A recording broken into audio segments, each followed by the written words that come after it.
This is Molly Reardon. Welcome. Come on in. Come on in. I appreciate you tuning in. I'm so happy and grateful you're here. Tarot Top 10 Special. First 10 calls of the day. Donate what they want for a reading.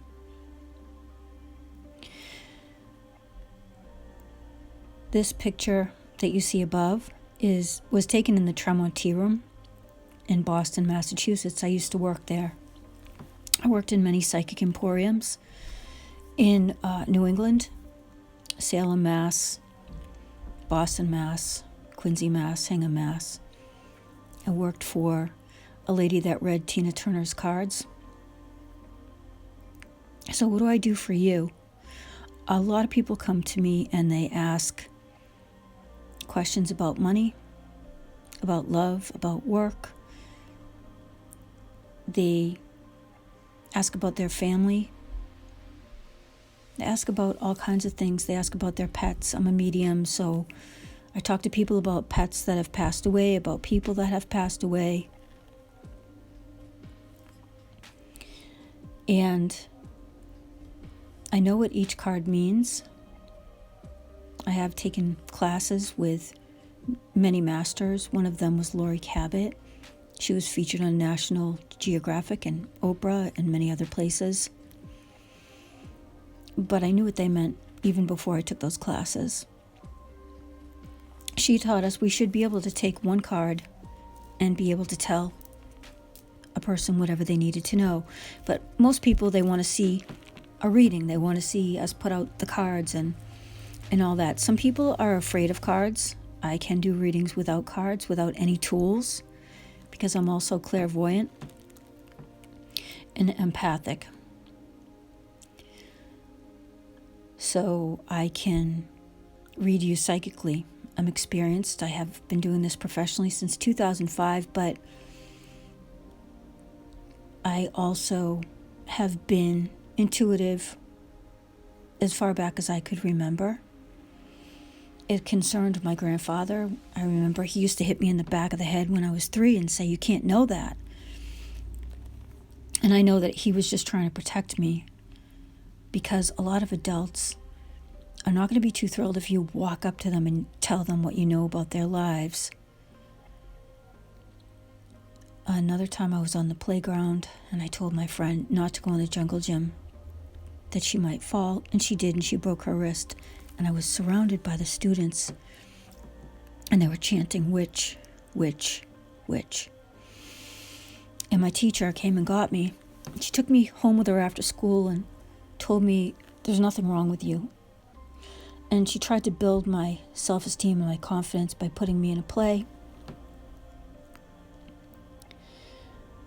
A great teacher is amazing for your life. But after that, I did kind of learn to lay low. It was the 70s.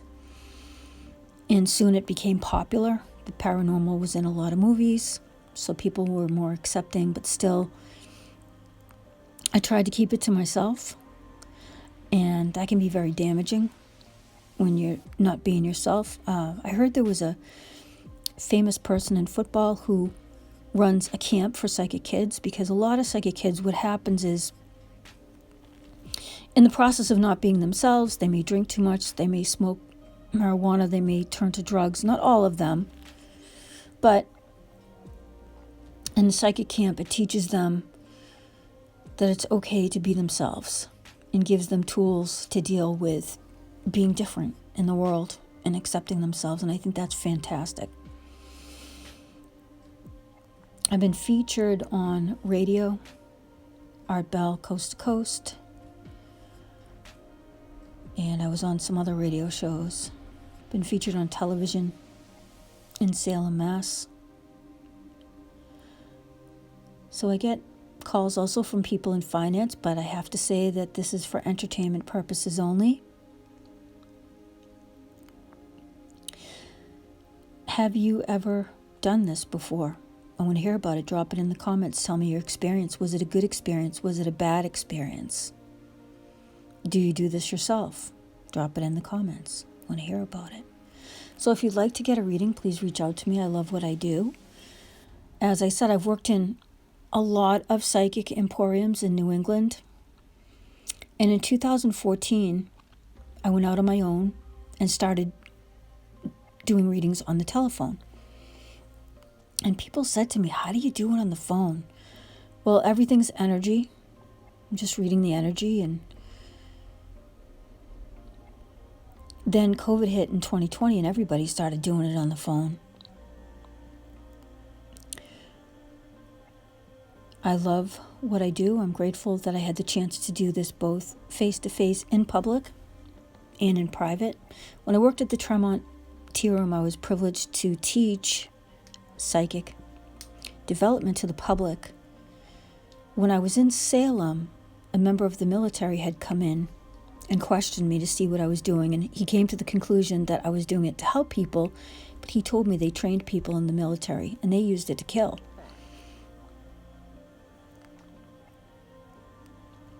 So you can be trained, and I do offer courses online at mastermind.com and on gumroad.com. I have another course. Some people have asked me to come back in public to teach. If I get enough people, I will. Drop in the comments if you'd like me to teach again publicly and if you'd be interested. Love to hear about that. So some people say to me, oh, I could never learn to do this. I feel like it's as natural as breathing, using your intuition, that inner knowing.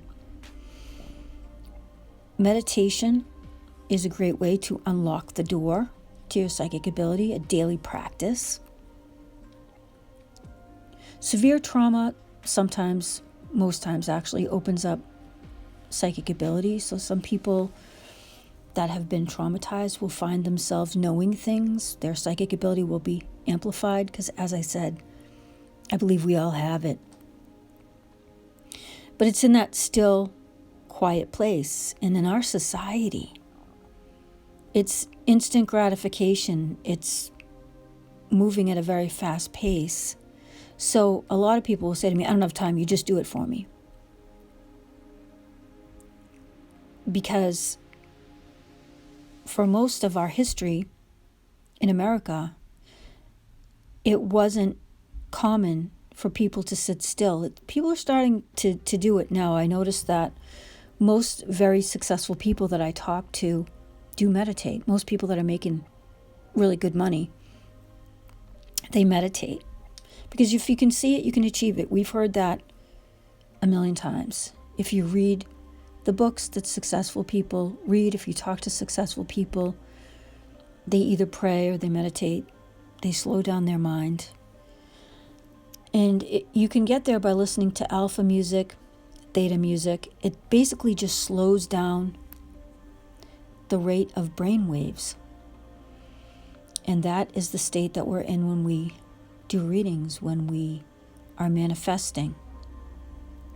A lot of people have a tough time manifesting what they want into their lives because they never slow down. So there's music for free on my YouTube channel, but there's also music you can buy out there, alpha and theta music, and a lot of other people offer free videos of theta waves.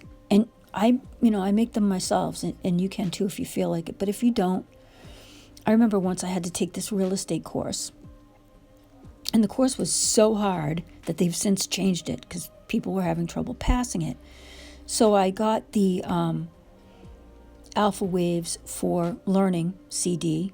I think the guy's name was Stephen Halpern, and I listened to it while I studied. It was a 4-part test. And I didn't think I would pass the math, but I did pass the math. I failed the math law, studied some more, and took it again. So the Alpha recordings are great for absorbing knowledge as well. But like I said, since then they have made that test easier because so many people were failing it. So these days people are discovering the value of taking time to be still. That our brains, we get more out of them when we take that quiet time. I know I do. I only started meditating seriously in, I think it was 2012. I appreciate you tuning in. Much love and thank you.